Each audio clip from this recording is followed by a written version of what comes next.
Good morning, afternoon, and evening, ladies and gentlemen. My name is Zachary Nolan. My name's Carter Nolan. It wasn't that bad. You know what? It was actually a pretty solid episode. That bad. There was a lot going on. There was some dumb stuff. There Don't you worry. Certainly was some There's dumb at least stuff. 7 minutes And of dumb stuff. I think this is something where we're going to have to just kind of sit with this and see how we feel a little later. I'm not going to lie. I do think this episode, it may age more poorly than we view it currently. Just with some of the lore stuff and some of the mental gymnastics to get to certain conclusions. Mm-hmm. But it certainly tied up a lot, and then gave a lot to be desired from a possible season 2. But we'll have to see, because the backlash to the show is being very severe. So I don't know if that's realistic. We'll see. We will see what Disney has planned for. Let's start the reactions, because this sure. I don't even remember this reaction. This it feels like this is when she had the mask. The very start of the episode, yeah. she used magic. Whoa! What is happening? Whoa! He's getting possessed like the witch. She's using her witch magic. Oh boy! What the hell? Yeah, she randomly just incited mask and stuff. Yeah, Fun. It seems pretty tame now. Let me tell you.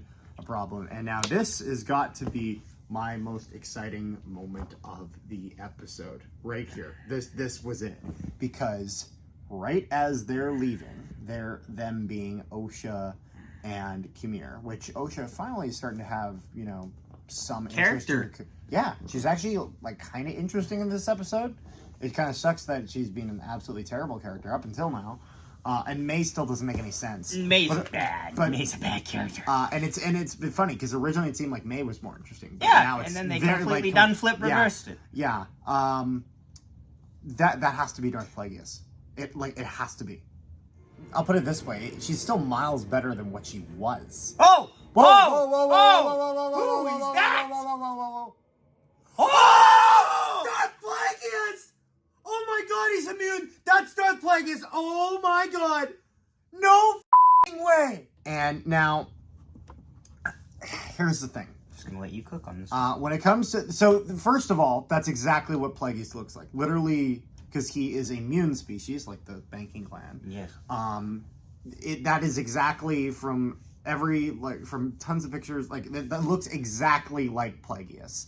So I'm going to assume this is Plagueis. Now, I hope this means that we are not getting rid of Darth Tenebrous, and they're now just pushing Tenebrous back. Because Tenebrous, for those who are not aware, is the master to Darth Plagueis. He was a Biff, like the Cantina Band.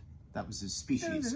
So I would hope that essentially they're just pushing him back so that he's a master before the Acolyte takes place. If that is what's happening, I'm okay with it. If they're writing him off, I am not okay with it, because Darth Tenebrous is way too cool to just write out completely.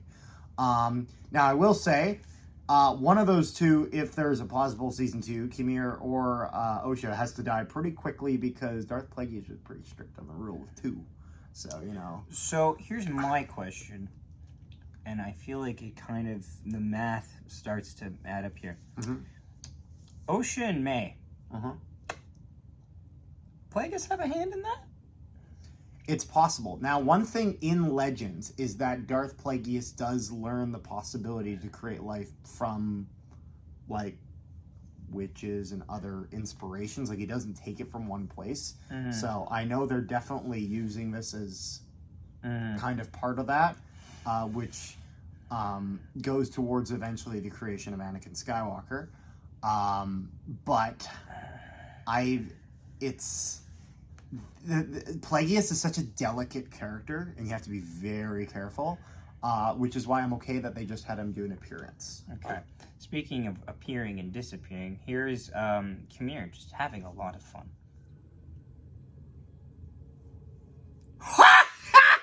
He Batmaned her! That's great. I like that. He just vanishes every now and then. He's just Batman. And we like that. Well, didn't then May do that to Osha? Then yeah, and then Kimir did it again. Pretty bad fight scene, not gonna lie. That choreography was the only thing I like is that kick transition to the lightsaber. That was cool. Actually, it's funny. We don't have any reactions to the fight scene. Because the fight scene is okay. People are gonna rip into the fight scene. Watch, people are gonna be like, it's the worst thing you saw. No, it's not. It's not even in the bottom 5. We're talking about just the fist fight, right? Yeah, well, the fight overall. If we talk about the lightsaber but I don't hate that it's mid. It was mid. There's one big problem I have. There's a Solo's moment kind of annoying. when Cameo literally has the lightsaber as his neck and pulls it away. It's really quick. You might not have noticed it, but he had the There's no reason. No, it wasn't. His hand was down. Okay. There's no reason he doesn't cut his head off clean there. However, then again, if we look at all the opportunities they could have had to kill each other in this fight scene, they were all over the place. Okay, then we get to a fun Kyber bleeding scene. Oh my god! Oh my goodness! She's making the Kyber on crystal earth? bleed. Oh my goodness! Yes. This is weird because I still think Saul is kind of in the right here. Like, the witch lady was turning into a possessive demon, yes. And then Saul stabbed her. Yeah. You know what? I kind of get that. That's kind of justified. That's kind of justified. No, like, that's fair. You go and trial on that, they would have cleared his ass. Now, they would have cleared him. Well, before we get to the soul scene, talking about kind of her forcing the Kyber crystal to bleed, this is something that is different than Legends, but this is nothing new in this new timeline. I actually prefer the canon version here to Legends, because in Legends, the way that red Kyber crystals are formed are essentially, they're just formed artificially, and that you can't find a natural red, so you need to create it. To be fair, that's still to an extent. You can't find a natural red, but...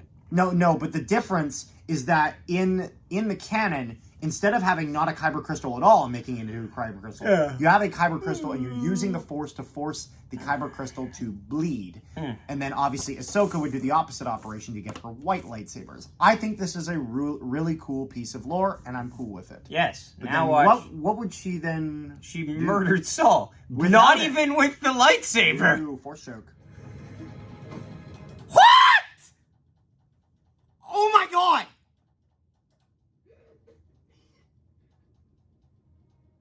I don't know how I feel about him getting force choked to death. I don't know. Because a force choke to death is a weird feeling. Because a force choke, if, like... No, you're about to talk and I'm not done. Historically, a force choke isn't the one to kill other Jedis. It's just not. It's just not how other people die. The people that get force choked are people that are caught in the middle of something a lot bigger than them. Yes, as I'm saying, are caught in the middle of fighting a lot bigger than them. No, Vader doesn't even force choke like people like that are even Jedi on Jedi level. He doesn't. Like, he just uses it for torture mostly. Yeah, who is anyone like who? Okay, so let's talk about people that have been killed or inadvertently killed, because Padme's on that list. It's an inadvertent kill because it's technically a broken heart, but that is a reasonable that guy effect. in Empire Strikes Back that he does through literally. There's two. Yeah, there's Nita and Ozzel. Yeah. Like, it's never the killing blow, so it's an interesting concept to me. Yeah. I don't hate it, but I also can see why people are gonna be like, I am willing to accept it, and the one thing I will say though is that the thing that makes no sense to me, and this is why I really think it should have been the lightsaber. Benestra said that Sol killed himself. How could he have done it if there's no lightsaber mark or anything? I think we're just showing. Did he just force choke himself? I think we are just showing right now that no, Carter. She said he killed himself. Yes. And there's no lightsaber mark. Okay, pause. Obviously she's lying. Obviously she's lying. We know that I for a fact. really hope that she's just we lying. obviously know she's lying because she's talking to the people in the Senate. We obviously know she's lying. Okay. That's that. Woo! Throw that away. Okay. Here's the red to blue. Cool. Yes, when she actually ignites. It's actually blue to red. Carter wrote red to blue. Oh yeah, no, blue to red. It's blue to red. Woo!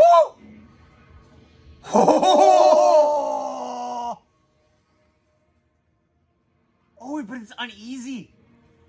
That's actually really cool. I like that. I like that. That's fun. It's a fun concept. Yep. I will say this. I was greatly worried when I was watching, and I'm like, wow, this lightsaber fight, at least not amazing, but it's fun. And then both lightsabers got taken out of commission, and I went, oh. His lightsaber's really cool. No. That actually kind of sucks that we lost his lightsaber. No, I feel like the split lightsaber. It'll be back. He'll modify some other lightsaber. It'll be back. And and then all that, and then there's a bunch of bad scenes. There's a bunch. Although one thing we forgot to talk about, that senator earlier. Senator? Yeah, he was great. Yeah, he cooks. Who is this guy? Like, who is?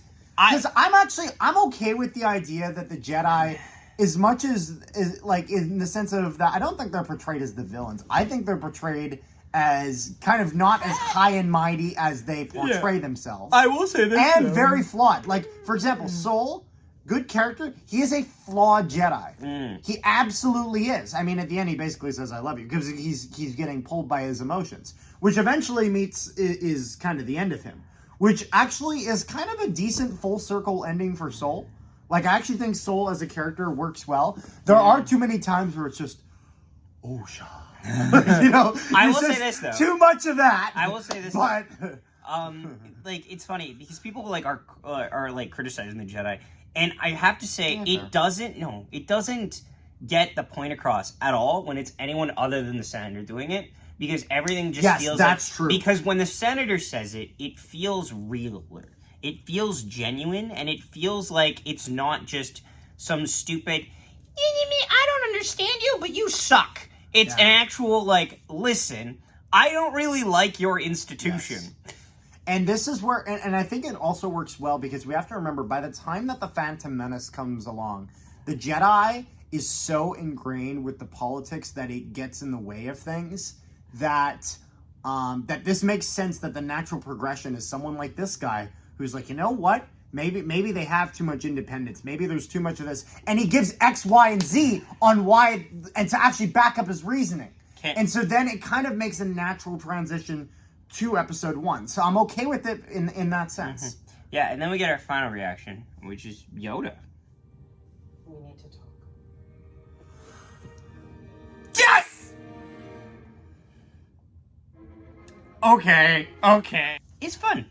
I'm happy he's there. Maybe they knew the show was going to have so many lore-breaking things, so we're like, at least let's not mess Yoda up. So we'll just have him do it. Well, like, it's weird because they don't acknowledge Plagueis at all. Like, it's weird. Than just the one shot of him. I'm not complaining, but like, really, you could, like, I think it would have been a really good thing if they could have had that scene with him onlooking, and then you do the scene with Yoda, because there's like there's a symmetry there. Yeah. But it's like poetry, they rhyme. Yeah. Although, not gonna lie, I was kind of hoping Plagueis would just brutally kill one of the two at the end of it. No, you gotta wait for season 2 for that, unfortunately. But yeah, no. How is the show, Carter? Fine. It's okay. Fine. It's okay. Fine. So, is it the worst live-action Star Wars show? Probably. It probably is. Actually, you know what? It's funny. Okay, so how would you do them? Because obviously, I think a lot of people and Mandalorian are pretty, and Andor are safe up there. Andor's easily okay, but those 3 are safe. That's my point. And then you get into, I think you then afterwards go Kenobi. You have Kenobi here. Yep. And you have Book of Boba Fett. Yep. And I don't know where they go. I think Kenobi goes above Book of Boba Fett. However, Book of Boba Fett, I think, is a little. I put, although I will say, Reva really pulls Kenobi down. Like she really kind of ruins that parts of that show. But then there's also like young Princess Leia, who is just a fantastic character. Yes, but she's over involved. Yeah. Although I don't hate it. With Book of Boba Fett, I don't hate it nearly as much as most people do. In the sense of I don't hate it. It's I'm just okay nothing with happens. Yeah, that's the thing. It's basically Mando season 2.5, which I understand that the name of it being a Boba Fett show is a little deceiving. Fair enough. But overall, I care if the story is good or if it isn't. The fact that Boba Fett becomes less of an imperial, he's less evil, I'm okay with that. It's kind of a natural progression. Yep. And they kind of explain that with the time with the Tuskens. I think Acolyte okay has too many weaknesses to not have it any higher. And that's the thing. Let's see, how many episodes is this? 8? 8. Okay, so out of 8 episodes, there are 2 that I can systematically say are Drizzling, not good episodes. Just terrible. Are not good episodes of Star No, Wars. not good is putting it nicely. And they're drawn out. Borderline unwatchable. Yes. There's 2 episodes that are unwatchable. Yes. There are 2 episodes that are just kind of bad. Then there's 2 episodes that are mid, and then 2 episodes that are actually, and 1 episode that's great, and then 1 episode that's just good. Yeah, so that's our thoughts. So that's kind of where I would put it with that. And then, yeah, to me, you know what I kind of compare the Acolyte to a little bit?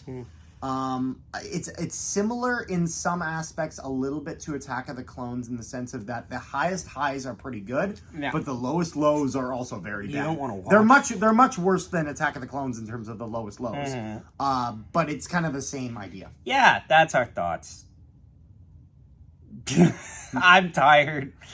Well, make sure you guys like, share, and subscribe if you haven't already. Yes. And yeah, well, if Star Wars content comes out again at some point, which it obviously will, Disney wants all that money, we'll cover it. So until we see you guys next time. Bye. How did my father die? Like a panther.